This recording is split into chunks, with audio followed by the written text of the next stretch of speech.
Assalomu alaykum hurmatli aka-ukalar. Xudo xolasa mana biz yana bir chiroyli darvozamizni O'zbekiston tumaniga o'rnatib berdik.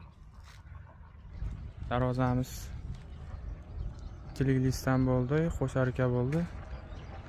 1 kvadrat metrini 900 ming so'mdan olib o'rnatib berdik.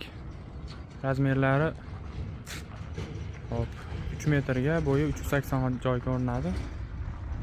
60 metr joyini promok qilib berdik, ochilmaydigan joy qilib. Kraskalarini avtomobilning egik kraska sepib berganmiz. Tag qismiga shviller, 8 lik shviller qo'yib berganmiz, boshqa kirib chiqish uchun. Arkasini xudo xolasa ichlarini akamiz shamol o'tib ketishligi uchun lazerda chiroyli qilib gul qilib berdik. Zamoklari ham shu yaxshi sitemol zamokdan qo'yib berdik. Ochilib yopilishlar xudo xolasa deya. Orqa holatlarini ko'rsatib qo'yamiz. Orqa holatlari ham xudo xolasa tekis bo'lib o'rnadi.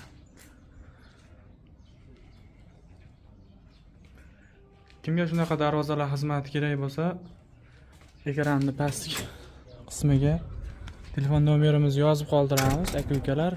Bemalol telefon qilaverasizlar. Xizmatimiz butun O'zbekiston bo'ylab.